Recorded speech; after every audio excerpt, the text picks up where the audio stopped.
Hey, so I want to make a new video about the new MF, just this updated MF strategies in 3.23. So you don't know who I am. I did a lot of MF last league, bunch of YouTube videos on it, by the way. And I farmed 108 apothecaries last league. It was like over 30 mirrors in profit or whatever after like 7,000 maps. So yeah, I did quite a bit of MF as you could see. And yeah, I just updated all of my 8 mod Atlas strategies, which are new ones as well. So I want to go over them real quick. So yeah, these strategies week 1 should easily be 15 plus demands an hour, if not more. And obviously throughout the whole league, they are going to be 15 plus demands an hour. Last league, it reached up to like 25 demands an hour, but that was because Apothecary was worth so much. I'm not sure if Apothecary is going to be worth that same price this league, but if it is, then yeah, it will once again reach 25 plus demands an hour.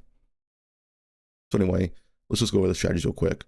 So we have the basic 8 mod Atlas strategy. This is just a very stock standard one where you're just selling maps on TFT and you're just farming 8 mod maps. You just run a map as fast as possible.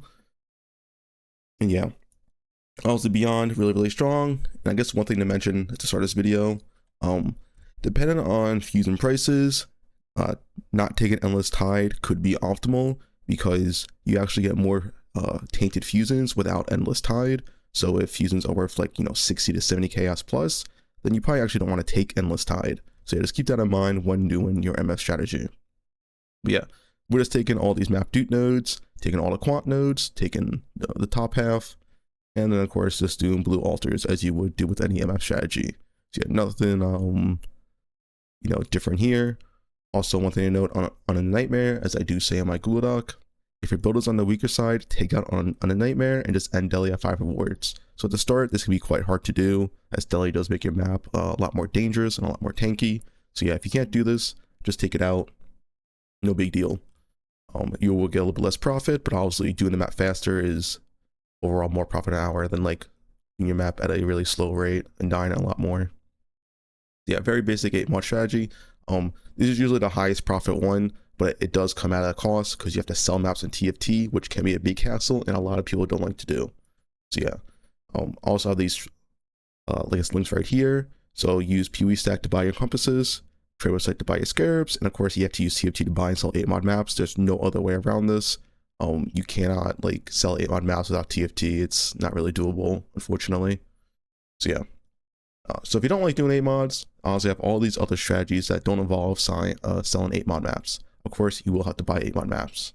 So one thing I want to talk about is this Legion 8 mod tree. So this Legion 8 mod tree is very good week 1. It could be the best if you can't sell 8 mod maps week 1 early on because it can be hard. So yeah, Legion is very profitable early on for 8 mod mapping just because it drops a lot of uniques, a ton of uniques. So yeah, I do highly recommend this tree for week 1 because uniques are worth so much early on. Some uniques are worth like 5 divines week 1, and then week 4 they're worth like 50 chaos. It's a massive difference. So yeah, this is probably what I will do. Now you don't want to do this on Crimson Temple, as I get this question a lot. Like, do you want to do Cemetery, Crimson Temple, Dunes, or like Burial Chambers, whatever. It really depends on the prices of divination cards, and that's it, right? If Apothecary is worth like 70 divines, guess what? We're going back to Crimson Temple. There is no other option. It'd be way too good. But Apothecary is like 40 divines, 45 divines, and there's other options. So yeah, Cemetery usually in the first 3, 4, 5 days, it's like unbeatable because Apothecary is usually not worth more than 40 divines. So yeah, Cemetery early on, and especially for Legion, is what you want to do. I don't really recommend doing Legion in Crimson Temple. But yeah, this will also be good on Burial Chambers. This will also be good on Dunes. Like Dunes Day 3 is also not that bad doing 8 mod mapping just because it does have the Fortunate card. So yeah, do this strat on Cemetery or Dunes or Burial Chambers. It might be good too. Let's see the price of the Doctor. So yeah, very strong strategy for week 1. It does fall off a little bit as like uniques start becoming worth less. I think probably like a month plus in, what I found is this Legion strategy really falls off just because uniques are generally worthless, and the whole purpose of doing Legion with MF is for the ton of uniques that you do get. So yeah, something to keep in mind there. I do have also Legion Ultimatum.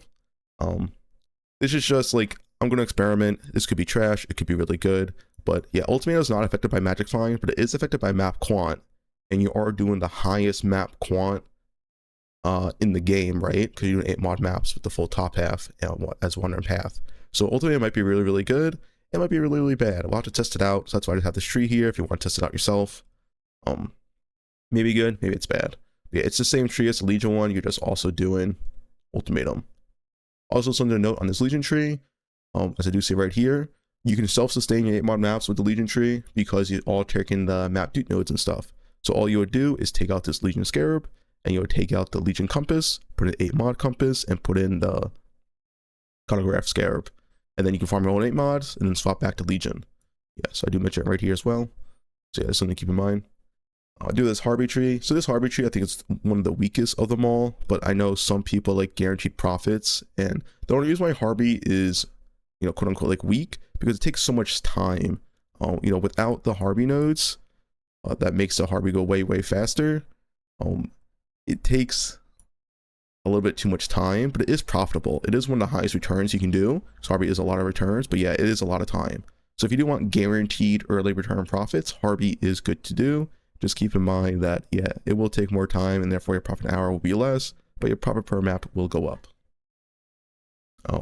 Elder Ultimatum. Once again, this is the Elder strategy that I did last league that I got, I did a lot last league. I think I did like over 2,000 Elder maps last league. This is a very basic strategy. This is a strategy you do when you get tired of selling 8 mod maps. It's less profit than 8 mod maps. It's less profit than Legion, but it's just, you clear the map as fast as possible, and that's it. Very simple, very basic, no hassle, no thinking involved.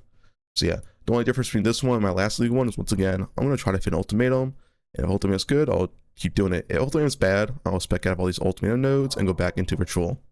So yeah, just keep that in mind. And then Legion Expedition.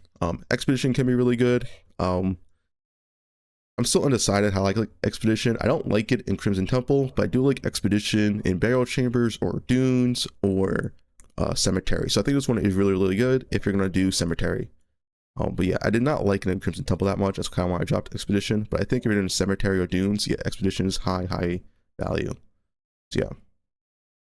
That's about it for my 8 mod map strategies. Once again, with the new mechanic, it's probably going to be a lot more juicy, and I'll update these as I go to. Maybe with the new mechanic, just some like new strategies you can do, and that can make them even better. We'll have to find out and see, right? And of course, I don't do Ghostin. Ghostin was also nerfed, so I think as a solo player, Ghostin is dead. Ghostin is still good in a group, but I think as a solo player, I think Ghostin is kind of dead. I think it's just better to just do your maps as fast as possible, right? That's it. You can do Ghostin still if you want. I just don't think it's worth it. I was literally making the same amount of profit an hour as Ghost's last league, and now that Ghostin is nerfed, yeah, I do think just, maps an hour is the best strategy in the game now. And as I proved the last league, it was extremely strong last league as well, where you don't need to open boxes last. You just open boxes as you see them, and just take quant alters. If you want to see more information about that, I have a ton of videos on that from last league. Feel free to check them out. But yeah, that's the whole video. If you have any comments, feel free to just leave it below. I'm also going to stream on Twitch, of course. I'm playing like 16 to 18 hours a day, so feel free to join the stream as well. But yeah, that's it.